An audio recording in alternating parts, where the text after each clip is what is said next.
하나님 말씀 보겠습니다. 하나님 말씀은 마가복음 14장 17절로 21절 말씀입니다. 마가복음 14장 17절로 21절 말씀입니다.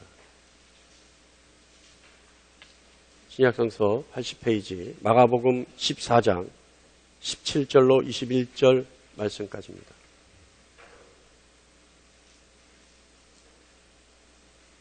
제가 봉독해 올리겠습니다. 이것은 하나님 말씀입니다. 저물매 그 12를 데리고 가서 다 앉아 먹을 때 예수께서 이르시되 내가 진실로 너희에게 이르노니 너희 중에 한 사람 곧 나와 함께 먹는 자가 나를 팔리라 하신대. 그들이 근심하며 하나씩 나는 아니지요 하고 말하기 시작하니 그들에게 이르시되 12 중의 하나 곧 나와 함께 그릇에 손을 넣는 자니라. 인자는 자기에 대하여 기록된 대로 가거니와 인자를 파는 그 사람에게는 화가 있으리로다. 그 사람은 차라리 나지 아니하였더라면 자기에게 좋을 뻔하였느니라 하시니라. 오늘 한 구절 더 있습니다. 사도행전 7장 54절로 60절 말씀까지입니다. 사도행전 7장 54절로 60절 말씀까지입니다. 제가 받들어 읽겠습니다. 이것은 하나님 말씀입니다. 그들이 이 말을 듣고 마음에 찔려 그를 향하여 이를 갈거늘 스데반이 성령 충만하여 하늘을 우러러 주목하여 하나님의 영광과 및 예수께서 하나님 우편에 서신 것을 보고 말하되 보라 하늘이 열리고 인자가 하나님 우편에 서신 것을 보노라 한데 그들이 큰 소리를 지르며 길을 막고 일제히 그에게 달려들어 성 밖으로 내치고 돌로 칠세 증인들이 옷을 벗어 사울이라 하는 청년의 발 앞에 두니라. 그들이 돌로 스데반을 치니 스데반이 부르짖어 이르되 주 예수여 내 영혼을 받으시옵소서 하고 무릎을 꿇고 크게 불러 이르되 주여 이 죄를 그들에게 돌리지 마옵소서 이 말을 하고 자니라. 아멘. 할렐루야. 예배 시작 10분 전입니다. 할렐루야. 송금민 집사님 저한테 뭐라 그러셨어요?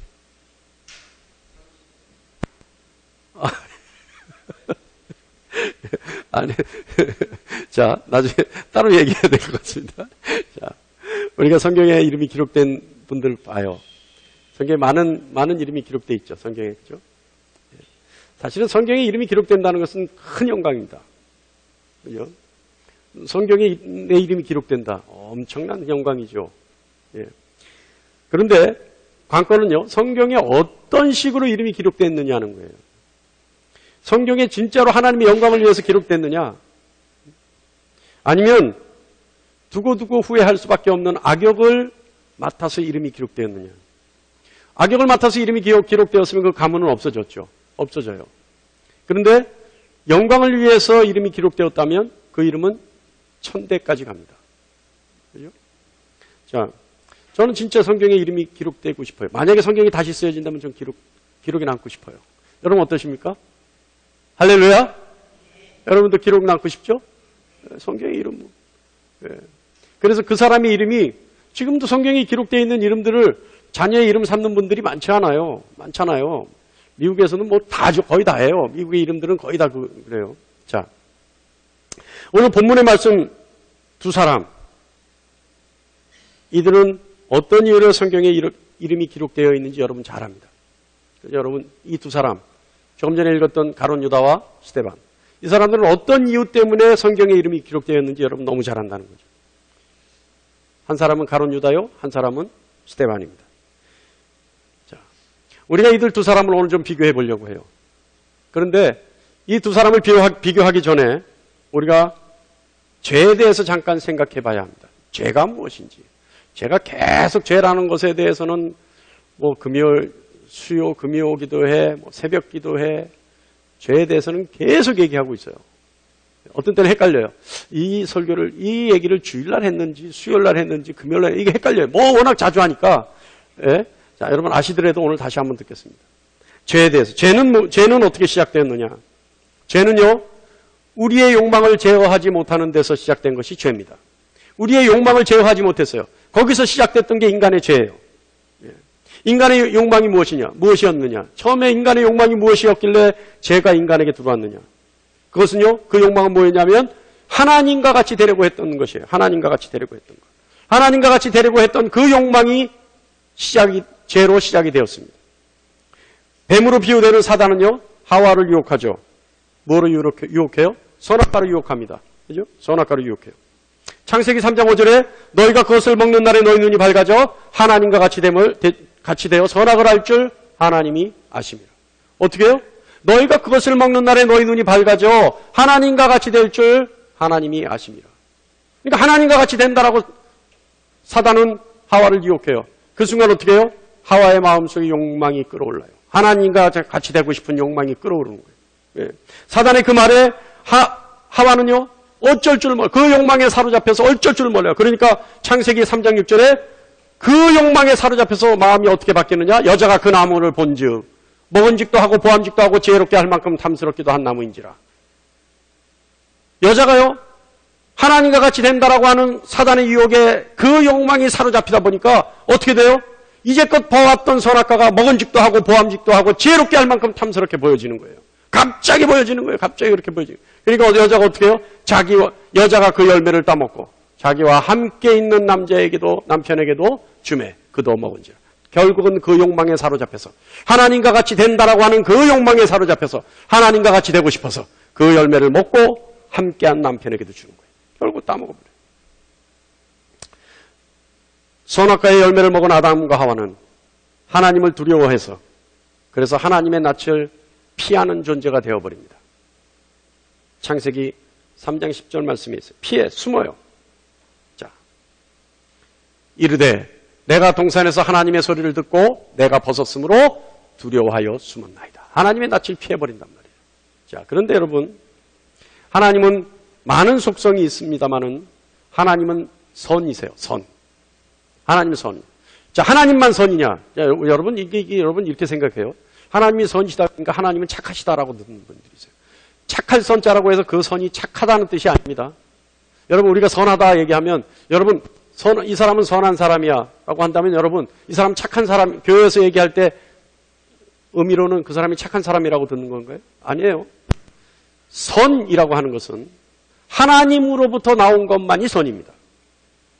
하나님으로부터 비롯되지 않은 어떤 것도 선이라고 할 수 없습니다. 아무리 착하고 좋고 아름답다 하더라도 하나님으로부터 나온 것만이 선입니다.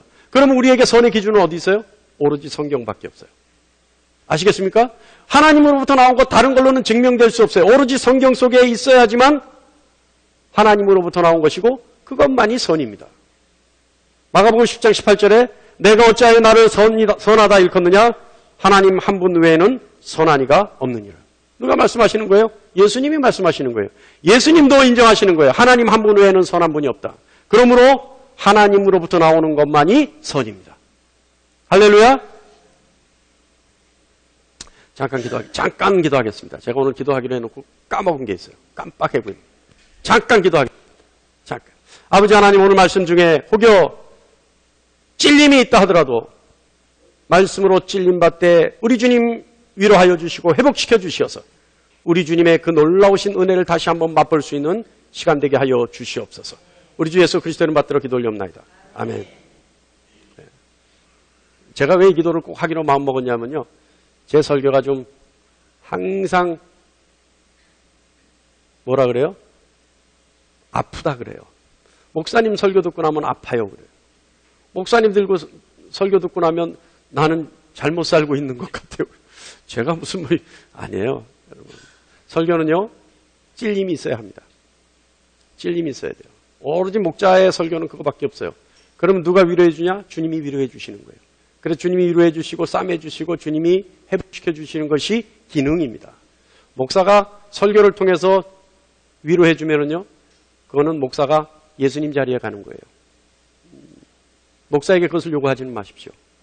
목사는 그냥 하나님 말씀을 가지고 선포해서 찔림이 있을 수 있는 것이고 위로는 주님이 해주시는 겁니다. 할렐루야.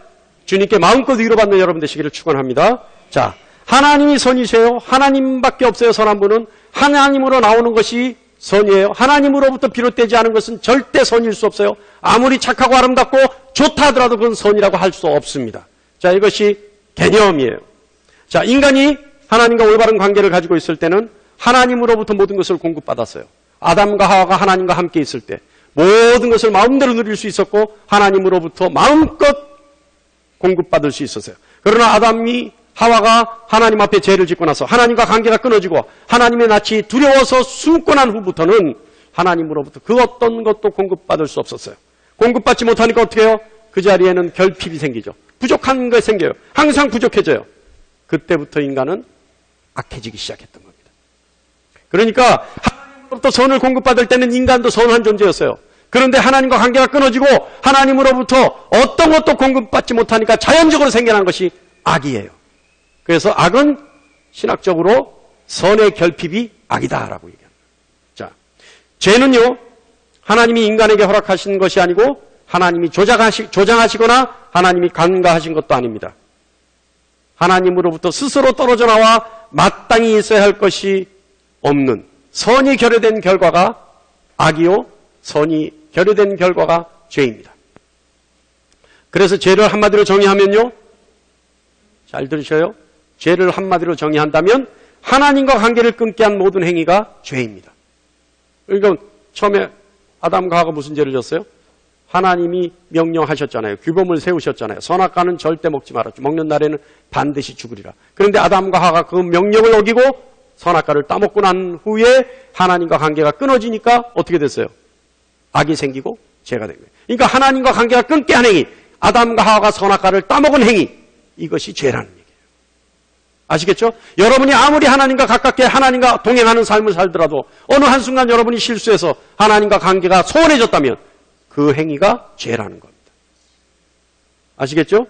자, 마가복음 14장 7절로 21절 오늘 첫 번째 본문 이야기에 들어가겠습니다. 이 이야기는 여러분 잘 알다시피 가룟 유다의 이야기입니다. 가룟 유다는 예수님으로부터 절대 신뢰를 받은 사람입니다. 예수님으로부터 그렇게 신뢰를 받은 사람은 잘 없었어요. 베드로요, 예수님 뭐라 그러셨어요? 베드로에게? 사단아, 내 뒤로 물러나라 했어요.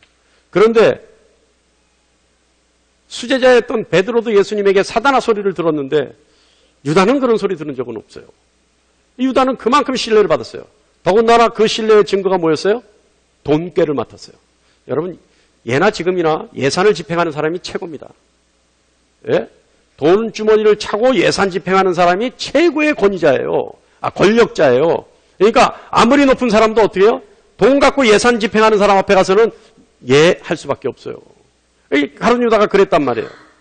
예? 저도 재정부장한테 잘 보일 수밖에 없어요. 재정부장님 사인 안 하면 돈 안 나오는 거예요. 교회에서. 그거예요. 그러니까 뭐예요?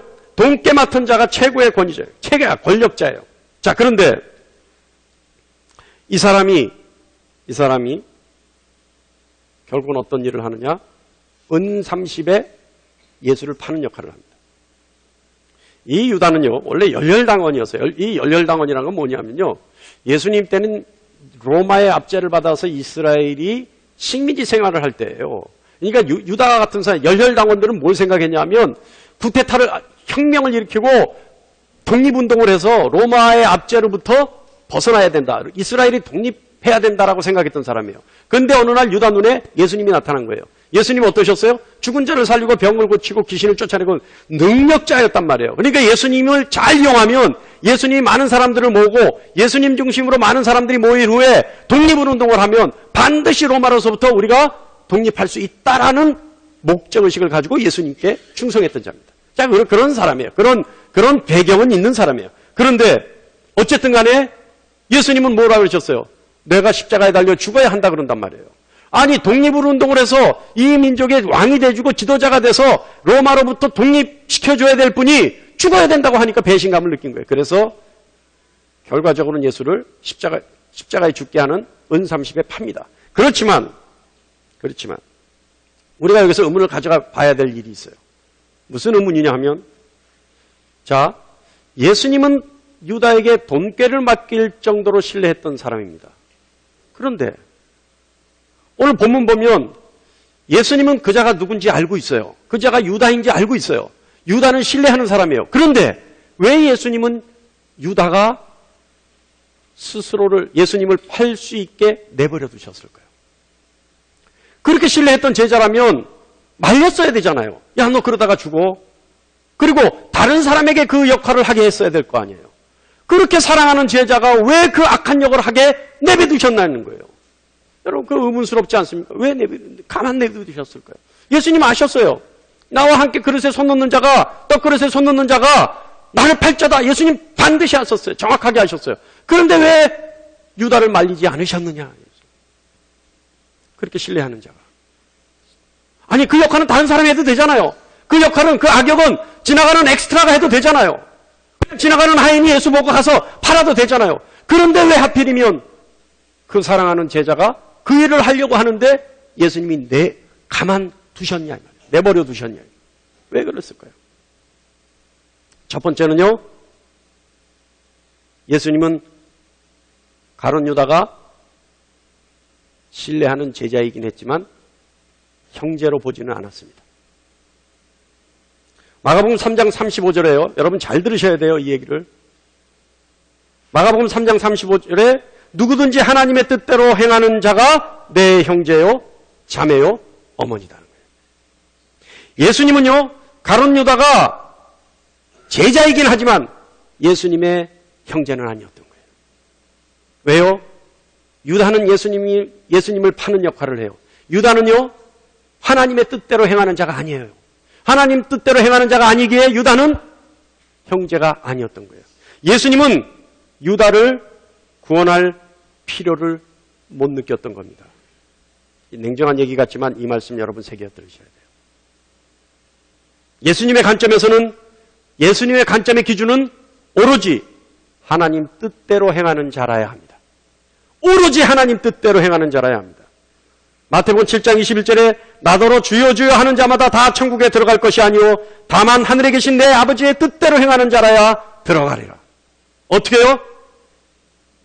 우리가 기도하면서 미친 듯이 주여 주여 찾아와야 천국에 못 들어간다는 거예요. 하나님 뜻대로 행하는 자라야 들어간다는 거예요.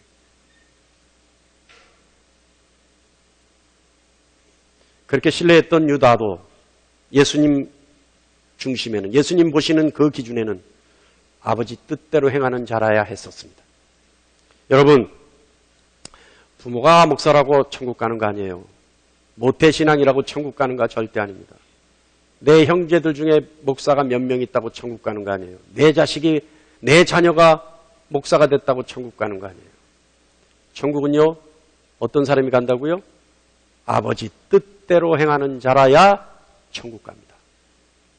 여러분 잘 새겨 들으세요. 하나님 뜻대로 행하는 자라야 천국에 가는 거예요. 그 어떤 다른 자격은 있을 수 없습니다. 천국행 티켓은, 천국 문 앞에서 여러분의 신분을 확인하는 것은 하나님 뜻대로 행하는 자의 신분증만이 통과할 수 있습니다. 할렐루야. 두 번째는요, 중요한 것은 죄의 개념이에요. 죄의 개념. 가룟 유다가 행한 행동은요, 죄라는 거예요. 그런데 이 유다가 자신이 행하는 이 일에 대해서 죄라는 것을 알고 행했다는 문제입니다. 그것이 문제예요. 가룟 유다가 이것을 죄라고 모르고 한 것이 아니라 반드시 이것이 분명히 죄라는 것을 알고 행했다는 거예요. 창세기 3장 22절 전반부에 여호와 하나님이 이르시되 보라, 이 사람이 선악을 아는 일에 우리 중 하나같이 되었으니, 타락한 인간은요, 죄가 되는 행위가 무엇인지 알고 있어요. 모르고 짓는 죄는 없습니다. 전부 알고 짓는 죄예요. 알고 짓는 죄. 죄는요, 인간의 무의식 속에서 행위로 드러나는 것이 아니에요. 죄는 인간이 인식하고 인간의 의식 속에서 행하여지는 인간 의지의 산물이에요. 여러분, 애들도 죄는 알아요. 죄 짓다가요, 부모님 들어오잖아요. 깜짝 놀래요. 예? 할렐루야? 할렐루야? 예. 수요일이나 금요일날 저는 이렇게 반응이 없으면 헬로 그러는데 대회 시간에는 헬로 하면 좀 경망스러워 보일까봐 그건 못하겠는데 그냥 할렐루야. 애들도 쟤는 알아요, 여러분. 오늘 우리 아버님, 장로님하고 어머니, 권사님이 오셨다가 갑자기 몸이 불편하셔서 가셨는데 안 계시니까 내가 하는 얘기인데 옛날에 우리 어머니 아버지 제가 중고등학교 때 돈을 어디다 넣는지 제가 알아요. 알았어.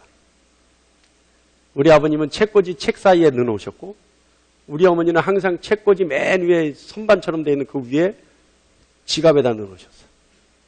근데 항상 지폐가 깨 있었어요. 그러니까 한두 장 빼가도 몰라. 알면서 눈 감아준 건지 아직도 확인을 안 해봤어요. 그때 그게 너였냐 할까봐 내가 확인을 아직 못 해봤는데 우리 아버님 책갈피에는 항상 그때 여러분 수표 최저 단위가 5만 원짜리였어요. 그거 빼갔던 기억이 나요. 아주 많이 빼갔어요. 근데 많이 빼가면 이제 걸릴까봐 횟수가 많았다는 얘기예요. 그때 우리 어머니는 약주를 좋아하셨어요. 맥주를 드셨어요. 그러니까 우리 어머니는 정말 몰라요. 그러니까 우리 어머니는 낮에 어떤 때 약주 드시고 취해 있으니까 몰라. 그럼 엄마나 한 잔 갖고 간다. 이래요. 그러면 한 대여섯 잔 갖고 가는 거예요. 네? 여기 안 웃으시는 분 가슴에 손을 얹고 생각해보세요. 그런 횟수는 저와 다를지 몰라도 한두 번은 해봤을 거. 네? 그런데도요. 그게 아무것도 아닌 것 같았는데 항상 아직도 마음속에 있어요. 주님 만나면서 3박 4일 동안 회개했는데도 불구하고 항상 마음속에 우리 어머니 아버지 얼굴 보면 항상 그 생각 날 때가 있어요. 이게 죄라는 거 안단 말이에요. 애들도 알아요. 애 때도 알아요. 그런 거 아무것도 아닌 것 같은데 알아요. 애들도. 자, 인간은요. 자신의 의지의 산물이 죄라는 거예요. 알고 짓는다는 거. 알고. 모르고 짓는 죄는 없어요. 다 알고 짓는 죄예요. 유다는요. 예수를 파는 것 그것이 죄라는 사실을 알면서도 그 일을 스스로 선택했던 겁니다. 그리고 스스로 저지른 그 죄에 대한 책임을 유다는 졌어야 했어요. 그래서 그는 어떻게 해요? 양심의 가책을 받아서 그 결과 양심의 가책인 죄책감에 빠져서 어떻게 돼요? 목을 매 자살하는 거예요. 여러분 저는 항상 여러분에게 질문합니다. 질문하죠? 유다는 하나님의 인류 구속의 계획, 다시 말하면 십자가 계획에 쓰임을 받은 겁니까? 아니면 스스로 자처한 일입니까? 유다가 예수님은 십자가에 반드시 돌아가셨어야 돼요. 그래야지 우리가 구원을 받아요. 그것은 하나님의 계획이었어요. 그렇다면 유다가 거기서 결정적인 역할을 했는데 그렇다면 유다가 하나님께 쓰임받은 겁니까? 아니면 스스로 죄를 자처한 겁니까? 여기서 쓰임받았다고 생각하는 분이 있을 수도 있어요. 그러나 절대 아니에요. 유다는요. 자신이 스스로가 짓는 그 일이 자신의 의지의 결과가 죄라는 것을 알면서도 그 일을 저질러버려요. 그러니까 그건 누구의 책임이에요? 유다의 책임, 자신의 책임이에요. 그러니까 오늘 본문 14장 21절 후반부에 예수님이 이렇게 말씀하십니다. 그 사람은 차라리 나지 아니하였더라면 자기에게 좋을 뻔하였느니라. 어떻게 해요? 나지 않았는 게 좋을 뻔했다는 거예요. 예수님이요 말씀하시는 거예요. 여러분 자신이 저지른 죄에 대해서는 자신이 책임을 져야 하는 거예요. 그래서 그 책임을 예수님이 져주실 때 우리에게 무엇을 요구하세요? 죄 고백을 요구하시는 거예요. 그래서 죄책감으로부터 자유롭게 해주시는 겁니다. 유다는요, 죄책감에 사로잡혀서 은 30에 판 예수의 목숨을 은잎 하나도 써보지도 못하고 목매 죽습니다. 그런데 여러분 아이러니 하잖아요. 그 은 30이 어떻게 돼요? 유다를 묻는 땅 사는 돈에 쓰여져요. 유다는 결국은 예수를 판 줄 알았는데 유다는 결국 은 30이 예수를 팔아먹었는 줄 알았는데 자기 무덤 사는 돈을 버는 거예요. 기가 막히지 않습니까? 이 일이. 잘 생각해 보시기 바랍니다. 유다는 열혈당원이었어요. 그래서 예수를 제사장들에게 팔았어요. 은 30에 팔았어요. 그래서 은 30을 써볼 요량으로 은 30을 요구했었어요. 그런데 예수를 팔고 나서 그 죄책감에 못 이겨 목매 죽은 유다의 무덤을 사기 위해 그 은 30이 쓰였다는 것이 얼마나 놀라운 섭입니까? 자, 이제 두 번째 본문으로 가봅니다. 사도행전 7장 54절로 60절 말씀입니다. 여기 또 한 사람이 있어요. 이 사람 누구예요? 스데반입니다. 오늘 이 말씀의 배경은요, 예수님이 십자가에 달려 돌아가시고 그리고 부활합니다. 부활한 것은 예수의 삶이, 예수가 공생의 3년 동안 선포했던 그 모든 복음이 맞다, 정당하다, 옳은 일이다 라고 하는 하나님의 선포였어요. 그것이 부활입니다. 자, 그냥 예수가 산 게 아니에요. 예수께서 부활하신 그 신학적 의미는 뭐냐면 하나님이 선포하시는 거예요. 인정해 주시는 거예요. 뭐라고? 예수가 맞다라는 거예요. 뭐가 맞아요? 예수가 하나님의 아들인 것이 맞는 것이고 예수가 그리스도인 것이 맞는 것이에요. 그것이 맞다라는 의미에서 예수가 부활하는 겁니다. 자, 그걸 머릿속에 넣고 들으세요. 자, 예수님 부활하셨어요. 그리고 예수님이 약속하십니다. 제자들에게 약속하시죠. 성령이 임할 것이다. 그때가 되면 너희도 나를 증거하라. 그래서 성령이 임해요. 성령이 임하셔서 제자들, 다시 말하면 12사도와 함께 나머지 제자들, 많은 사람들이 예수님의 이름을 증거하기 시작합니다. 점점 불어나요. 그러다 보니까 어떻게 해요? 효율적으로 하기 위해서 공동체 생활을 합니다. 전부 공동체 생활을 합니다. 공동체 생활을 하다 보니까 무언가 분업이 필요해요. 분업을 하다 보니까 어떻게 해요? 너는 이거 해라, 너는 저거 해라. 내가 이거 할 테니까 너는 저리로 가라. 그러니까 어떻게 돼요? 직분이 필요한 거예요. 분업을 하다 보니까 직분이 필요해요. 그때 뭐가 생겼어요? 집사 직분이 생겨났어요. 자, 집사 직분을 받은 사람 중에 한 사람 스데반입니다. 오늘 기사는 스데반의 순교에 대한 이야기예요. 자, 이 스데반이 예수를 증거합니다. 길거리에서 예수를 증거해요. 예수님에 대해서 얘기해요. 예수님에 대해서 얘기하자 군중들은 분노하기 시작합니다. 그런데 이 분노의 원인은 군중들이 스데반의 지혜를 감당할 수 없었기 때문에 분노했던 거예요. 54절 말씀 보면 그들이 이 말을 듣고 마음에 찔려 그를 향하여 이를 갈거늘. 여러분, 얼마만큼 마음에 찔렸으면 이를 갈까요? 이를 갈았다는 얘기는 뭐예요? 양심에 찔려 광분했다는 얘기예요. 사람이 흥분을 해서 막 이를 갈았다는 얘기예요. 그런데 얼마나 찔렸으면, 무엇에 얼마나 찔렸으면 광분을 했을까요? 우리는 알고 있죠. 이 사람들이 왜 찔렸는지. 그러니까 우리는 이유를 알고 있으니까 적반하장이에요. 이 사람들을 흥분시킨 스데반의 설교 대목이 있습니다. 그게 뭐냐면 56절이에요. 56절 말씀에 뭐라 그래요? 인자가 하나님 우편에 서신 것을 보노라. 그렇게 얘기하는 겁니다. 스데반이요. 인자가 누구예요?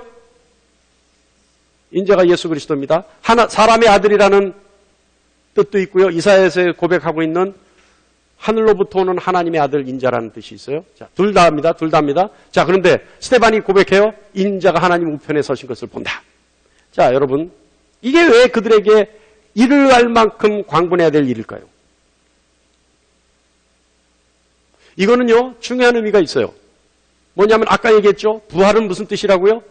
예수님의 공생애가, 예수님의 복음이, 예수님의 사신 방식이, 또 예수님이 이때까지 사시면서 선포한 말이 맞다, 옳다 라고 하는 선포를 하나님이 해주신 것이 부활이라는 뜻이에요. 자, 그런데 지금 스데반이 뭘 얘기하고 있어요? 예수님이 하나님 우편에 계신 것을 보고 있다라고 얘기를 하는 거예요. 그렇다면 이 군중은 뭐 했던 사람들이에요? 예수가 죄인이라고 죽였던 사람들이에요. 예수가 죄인이라고 죽였던 사람들 앞에서 예수가 하나님 우편에 서 계신 것을 보인다라고 얘기하니까 결국은 누가 죄인이 되는 거예요? 예수를 십자가에 못 박아 죽인 사람들이 죄인이 되는 거예요. 너희가 죄인이라고 얘기하는 거예요. 너희가 하나님의 아들 예수를 십자가에 못 박아 죽인 죄인이다라고 얘기하는 거예요. 그러니까 이 사람들이 이를 갈면서 광분을 하는 거예요. 이해하시죠? 왜 이 사람들이 흥분했는지 이해하시죠? 아니, 예수를 십자가에 죽여놓고 우리가 잘했다 생각을 하고 있는데 그 사람들 앞에서 예수는 메시아가 맞아, 예수는 그리스도야, 예수를 십자가에 못 박아 죽인 너희가 죄인이라고 얘기하는 거예요. 스데반이. 그러니까 이들이 광분하는 겁니다. 광분하는 거예요. 더군다나 어떻게 해요? 예수가 하나님과 함께 있다는 얘기를 해요. 아니, 하나님이 예수를 혼을 내도 모자랄 판에, 지금 이스라엘 회중의 입장에서 보는 겁니다. 혼을 내도 모자랄 판에 하나님 우편에라는 건 뭐예요? 2인자란 얘기예요. 하나님이 2인자란 얘기예요. 하나님 우편에 앉아있다, 서있다, 함께 있는 것을 내가 보고 있다. 그들은 흥분 안 할 수가 없죠. 이 흥분에는 두 가지 의미가 있습니다. 첫 번째는요, 그들의 흥분에는요, 죄인을 자인하는 스스로의 양심의 가책에서 흥분할 수 있어요. 여러분, 그런 거 있죠? 우리가 그럴 때 있어요. 여러분 그런 거 없는지 몰라도 저는 가끔 있어요. 내가 여러분 이따 그러면 또 여러분 찔렸다고 그럴까봐 저한테 뭐라 그럴까봐 저를 두고 항상 얘기하기로 했어요. 예? 뭔 죄를 지었을 때, 뭐 잘못을 했는데 네가 잘못했잖아 그러면 아까 얘기했죠. 방귀 낀 놈이 성되잖아요. 적반하장이에요. 괜히 지가 먼저 성질 내버려요. 정말 잘못한 사람이 그러잖아요. 왜? 엘리베이터 탔을 때 여러분 제일 난감한 게 뭔지 압니까? 방구 냄새 났을 때예요. 나는 안 꼈는데 엘리베이터 탄데 이미 방구 냄새가 나요. 근데 그 다음 층이 땡 하더니 열려 사람들이 들어와. 이야, 그거 진짜 난감해요. 그때 어떻게 해요? 이거는 내가 안 했다 그럴 수도 없고 했다 그럴 수도 없고 그때 어떻게 해요? 그냥 참고 있어야 돼요. 근데 진짜 그 안에서 방귀 낀 놈은요. 이게 무슨 냄새야? 이게 왜 누가 꼈어? 이거 한단 말이에요. 그게 방귀 낀 놈이 성된다는 얘기예요. 이들이요. 예수를 죽여놓고 예수님이 하나님이 맞다고 얘기하니까요. 어떻게 해요? 지들이 성질이 난 거예요. 안 그래도 양심에 찔려 죽었는데 안 그래도 죄책감 때문에 죽었는데 니들이 죽였다 얘기를 하니까 화가 난 거예요. 그럼 너도 한번 죽어봐라 이렇게 된 거예요. 그래서 광분한 거예요. 또 하나는요. 약간은 왜곡되는 거지만 하나님을 향한 신성모독이라고 하는 그들의 열심에서 비롯돼서 광분했을 수도 있어요. 정말로 그들은 예수에 대해서 모르니까 정말 그들은 하나님을 사랑하니까 예수는 하나님을 모독했고 왜 모독했어요?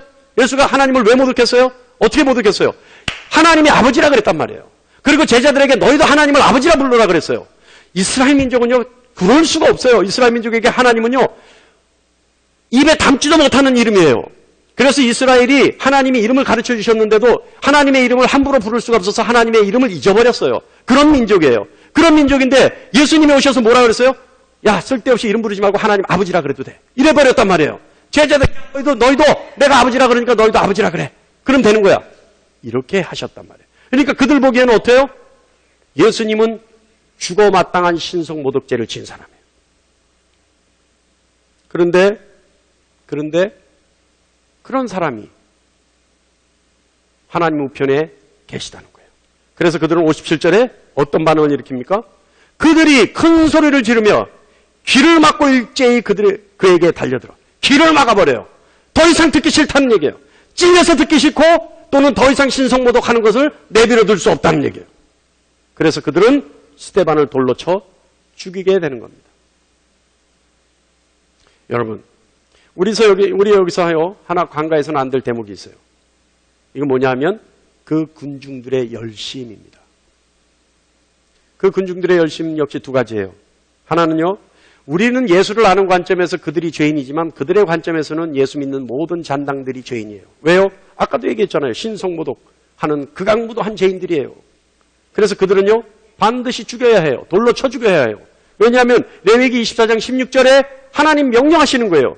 여호와의 이름을 모독하면 그를 반드시 죽일지니 온 회중이 돌로 그를 칠 것이니라. 거류민이든지 본토인이든지 여호와의 이름을 모독하면 죽일지니라. 어떻게 해요? 온 회중이 돌로 쳐 죽이라고 명령하셨단 말이에요. 그러니까 예수의 잔당들이 하나님 신성모독을 하면 돌로 쳐 죽여야 되는 거예요. 이게 열심이에요. 이들의 열심이에요. 그들은요. 예수에 대해서 알 필요도 없었어요. 알려고 하지도 않았어요. 오로지 하나님만 봤어요. 그래서 죽였어요. 누굴 죽였어요? 예수를 죽였어요. 우리는 그것이 진리라는 걸 알고 있기 때문에 예수를 모르고 하나님만을 지켰던 이스라엘이 잘못됐다는 걸 알고 있지만 이때 당시에 이스라엘 민족들은요. 아니었어요. 예수에 대해서 몰랐기 때문에 하나님을 지키기 위해 예수를 죽일 수밖에 없었던 거예요. 할렐루야? 여러분 아셔야 됩니다. 지금 할렐루야는 하나님께 영광을 할렐루야가 아니에요. 여러분 딴 생각하시니까 할렐루야 집중하라고 할렐루야예요. 여러분 그들은요. 스데반을 돌로 쳐 죽일 그 당시까지도 그들의 열심이 하나님에 대한 열심으로 알고 있었어요. 뭐예요? 왜곡된 열심이에요. 진리를 모르는 왜곡된 열심이에요. 머릿속에 넣어두시기 바랍니다. 또 하나는요. 이때 예루살렘 상황이 이랬어요. 예루살렘은 뭐예요? 성전이 있었어요. 성전에는요. 많은 제사가 이루어집니다. 그러니까 성전을 주변에 상권을 지배하는 기득권 세력들이 있었어요. 이들이 누구를 죽였냐면 예수를 죽인 거예요. 이 회중들이에요. 지금 여기 모여있는 사람들이에요. 이들은 왜 기득권 세력이냐 하면 제사를 드리려면 제사물 용품을 팔아야 될 거 아니에요. 여기서 많은 돈이 바뀌어지고 많은 물품들이 거래되잖아요. 이 상권을 지배했던 사람들이 기득권 세력인데 이들이 중심이 돼서 예수를 죽이고 지금 스데반을 죽이는 거예요. 왜요? 이들 얘기대로라면 예루살렘 성전이 의미가 사라져버려요. 하나님께 제사 드릴 의미가 없어져요. 예수만 믿기만 하면 되기 때문에. 그런데 그렇게 되면 어떻게 돼요? 그들이 이제껏 가지고 있었던 기득권을 포기해야 되는 거예요. 창권이 무너져버리는 거예요. 그들은 쪽박을 쳐야 돼요. 굶어야 돼요. 그러니까 어떻게 해요? 악착같이 기득권을 챙기기 위해서, 기득권을 지키기 위해서 예수를 죽이고 예수 믿는 자를 죽일 수밖에 없었던 거예요. 그런데 여러분, 아이러니한 것이 있습니다. 왜곡된 신앙심과 기득권, 어쩌면 요즘 교회에도 똑같은 모양들이 있는지 모르겠어요. 여러분, 아까 얘기했죠? 부모가 목사라고 구원받는 거 아닙니다. 형제 자매가 목사라고 구원받는 거 아니에요. 내 자녀가 목사라고 구원받는 거 아니에요. 더 나아가서 내가 교회에서 아무리 열심히 헌신하고 봉사한다고 해서 구원받는 거 아니에요. 내가 교회에서 밤낮으로 기도하고 밤낮으로 헌신한다고 해서 절대 구원받는 거 아닙니다. 구원은 어떻게 받아요? 하나님 뜻대로 행해야 하지만 구원받습니다. 구원받지 않은 사람이 교회 열심히 하면 뭐가 돼요? 자기의가 돼요. 자기의. 하나님 뜻대로 행하는 여러분 되시기를 간절히 축원합니다. 자, 이들은 광분했어요. 이들은 광분했어요. 그래서요, 이들은 비록 본질에서 벗어난 열심, 엄청난 편견을 가지고 열심을 했지만, 그죠? 이 편견이 결국은 예수를 죽이고 스데반을 죽이는 역할을 하지만, 이들은요, 오늘날 우리 교회에도 반드시 있다는 얘기입니다. 그런데 스데반은 어때요? 이 광분한 군중과는 달리 스데반은요, 성령의 충만해서 하늘을 바라봐요. 하늘을 바라보면서 스데반은 얘기합니다. 하나님께 의지하고 하나님의 영광만 바라봅니다. 결국 죽을 수밖에 없다는 것을 알면서도 스데반은 두려워하지 않아요. 이 결과가 지금 예수를 증거하고 있는 이 상황의 결말은 어떻게 날지 빤하게 스데반은 알고 있어요. 스데반도요, 율법을 아는 사람이에요. 레위기 24장 말씀을 알아요. 지금 예수를 증거하면, 잘못하면 신성모독이 되고 신성모독이 되는 자기는 돌에 맞아 죽는다는 걸 압니다. 알면서도요, 어떻게 해요? 담대하게 예수의 이름을 증거해요. 이 증거하는 말의 결과가 어떤 결과를 낳을 것인지에 대해서도 알면서도 스데반은 전혀 두려움 없이 예수를 고백합니다. 그리고 이런 고백을 해요. 하늘이 열리고 인자가 하나님 우편에 서신 것을 보노라. 스데반은요, 이 고백이 있기 전에 이미 하나님의 영광을 바라봤어요. 여기서 하나님의 영광을 본다는 건 뭐냐면 하나님을 목격했다는 얘기입니다. 바울이 다메섹 길 위에서 예수님을 만났던 것처럼 스데반도 이 상황에서요, 지금 하나님을 목격하는 거예요. 하나님의 보좌에 앉아 계신 걸 보는 거예요. 하나님의 그 찬란한 영광의 빛을 보고 거기에서 이미 그는 하나님의 사람이 되어버린 거예요. 네. 그러면서 아까도 얘기했듯이 다가올 운명에 대해서도 알고 있어요. 성령에 충만한 스데반은요, 하나님의 계획까지도 알고 있어요. 하나님의 계획은 뭐였어요? 만세전에 이미 스데반을 선택하셨고 수많은 사람들 중에 선택하셨고 오늘 이 자리에서 예수를 증거하다 돌에 맞아 죽어야만 한다는 하나님의 계획을 스데반은 성령 충만해서 하나님의 영광을 보는 순간 알았어요. 마치 예수님이 골고다 십자가의 죽음을 아시고 겟세마네 동산에서 기도했던 것처럼 스데반은요, 불보듯 빤한 결과를 눈앞에 두고도 전혀 망설임 없이 예수를 증언해야 된다라고 하는 하나님의 계획에 순종하고 있는 겁니다. 스데반은요, 이 순간 하나님이 계획하신 그 때라는 것을 알고 있는 겁니다. 바로 지금이라는 걸 알고 있는 거예요. 자신을 통해 이루는 하나님의 계획을 겸허하게 받아들입니다. 그리고 어려운 이 선택에서 놀라운 고백을 해요. 59절 이 기도가 놀라운 고백의 기도입니다. 59절 한번 볼까요? 다 같이 한번 읽어볼까요? 시작. 그들이 돌로 스데반을 치니 스데반이 부르짖어 이르되 주 예수여 내 영혼을 받으시옵소서. 이 스데반의 이 기도가 뭐예요? 사랑하는 여러분, 이 기도가 뭐예요? 이미 모든 것을, 이 땅에서의 모든 것을 이미 가치가 없는 거예요. 예수님의 품에 들어가는 것이 최고의 가치인 거예요. 예? 많은 신학자들은 얘기해줘. 이미 이때 스데반은 유체의 딸이 됐을 거다. 그래서 몸은 비록 돌에 맞지만 전혀 고통을 느끼지 않았을 거다. 왜? 예수님이 그 영혼을 책임지셨기 때문에. 이사야서 26장 3절에 이런 말씀이 있습니다. 주께서 심지가 견고한 자를 평강하고 평강하도록 지키시리니 이는 그가 주를 신뢰함이니라. 이미 이때요. 예수여 내 영혼을 받으시옵소서. 예수를 신뢰하는 스데반은 예수님의 품에서 평강을 누리고 있었던 거예요. 내가 그 돌을 견딜 수 있는 거예요. 여러분, 하나님으로부터 끊임없는 놀라운 위로를 받고 있는 스데반.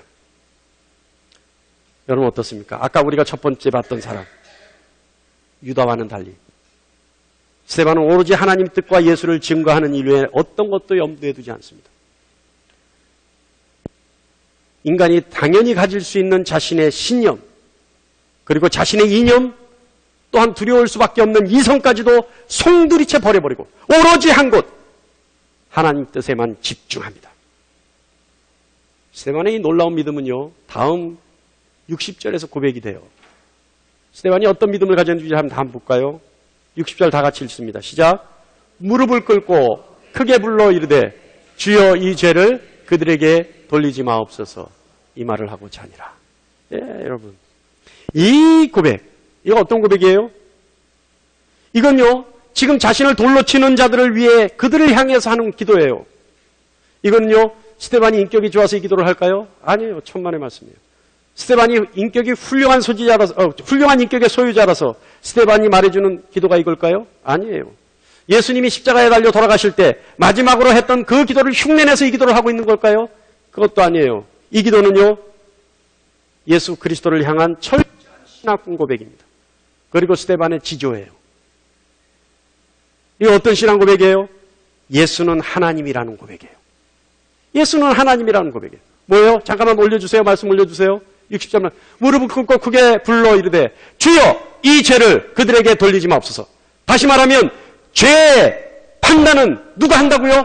예수님이 한다는 거예요. 죄의 심판은 누가 할 수 있다고요? 하나님이 할 수 있는 그 일을 예수님이 할 거라는 얘기예요. 그러니까 뭐예요? 이 죄를 그들에게 돌리지 말라는 거예요. 예수님은 심판주라는 고백이에요. 예수님은 하나님이라는 고백이에요. 이 고백이에요. 이 기도의 이 짧은 기도가 스데반의 인격을 말해주는 것이 아니라 스데반의 믿음을 말해주고 있는 겁니다. 예수님은 하나님이십니다. 그러니 예수님이 심판할 때 이들의 죄를 묻지 말아주세요. 이 얘기예요. 두 번째는요. 이 모든 것이 하나님의 계획이라는 고백이에요. 그러니 다가올 심판한 날에 자신에게 저지른 이들의 죄만큼은 묻지 말아달라는 고백이에요. 할렐루야. 스데반이 지금 그 얘기하고 있는 거예요. 이들은 하나님의 계획 속에 포함되어 있는 사람들이니까 지금 나를 돌로 쳐주기라도 심판단 이 죄만큼은 다른 죄는 모르겠지만 나에게 저지르는 이 죄만큼은 하나님 묻지 말아주세요. 자신의 선택에 대해 조금도 후회 없는 의지가 가득 찬 고백입니다. 그리고 이 말을 하고 나서 어떻게 해요? 잔다 라고 표현되는 죽음을 맞습니다. 잔다. 이 잔다라는 말에 여러분 이 단어에 어떤 의미가 있을까요? 저는 이 잔다를 느끼면서 곧 일어날 거다라는 생각이 들어요. 그죠? 잔다라고 하면 이제 언제든지 일어날 수 있다라는 가능성을 가지고 있잖아요. 마치 부활을 예고하는 것 같아요. 잔다. 스데반은요, 하나님의 뜻만을 바라보며 잠이 든 거예요. 지금 스데반은요, 하나님의 뜻만을 생각하면서 잠이 들어버린 거예요. 여러분, 오늘 우린 두 사람의 죽음을 봅니다. 자신의 죄 때문에 목을 맬 수밖에 없는 한 사람과 하나님의 계획의 때에 순종해서 예수를 증거하는 죽음. 성경의 이름 두 사람 모두 남겨져 있어요. 한 사람은 스스로 목을 메어 죽었다라고 기록되어 있고 한 사람은 잔다라고 기록되어 있어요. 한 사람은 절망과 같은 죽었다라고 기록되어 있고 한 사람은 잠시 후에 깨어나고 영원한 소망을 가질 수 있는 잔다라고 기록되어 있습니다. 사랑하는 성도 여러분, 만약 우리가 하나님의 생명의 책에 기록되어진다면 우리의 이름 뒤에 어떤 표현의 단어가 기록되기를 원하십니까? 죽었다라고 기록되기를 원하십니까? 아니면 잔다라고 기록되기를 원하십니까? 저는 할 수만 있다면 하나님이 잔다라고 기록해 주셨으면 좋겠습니다. 여기 계신 여러분도 잔다라고 기록해 주셨으면 좋겠습니다. 그러기 위해서는 하나님의 때에 하나님의 뜻을 따르는 여러분 되시기를 축원합니다. 하나님의 뜻을 따를 수 있는 여러분 되시기를 축원합니다. 잠깐 눈을 감으시기 바랍니다.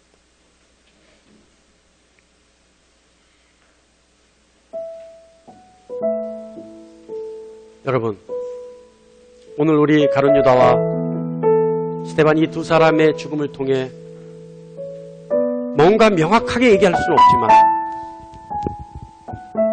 어떤 죽음의 의미를 깨달을 수 있을 것 같습니다. 한 사람은 자신의 욕망에 사로잡혀 사육의 눈을 멀어 예수를 팔고 그 예수를 판 돈으로 자신의 무덤을 사는 어리석은 일을 저지르고 맙니다. 예수님의 신뢰받았던 제자임에도 불구하고 하나님의 뜻을 행하지 아니하고 스스로 죄를 저지름으로 예수로부터 버림받는 자가 됩니다. 그러나 예수를 만나보지도 못했던 스데반이라는 사람, 오로지 예수의 이름을 증거하기 위해서, 하나님의 뜻을 쫓기 위해서 숱한 군중으로부터 돌팔매질을 당하고 죽어갑니다. 그런데 하나님은 그를 잔다라고 얘기하십니다. 여러분, 이 시간 우리 한번 짧게 하나님께 부탁해주세요. 하나님, 나도 잔다라고 써주세요. 하나님의 생명의 책에 내 이름 뒤에 나도 잔다라고 꼭 써주십시오. 내가 하나님의 뜻을 따르겠습니다. 내가 하나님 뜻대로 행하여 예수의 형제가 되고 자매가 되고, 내가 하나님 뜻대로 행하여 천국을 소유하겠습니다. 그러니 하나님, 내 이름 뒤에 반드시 잔다라고 기록하여 주시옵소서.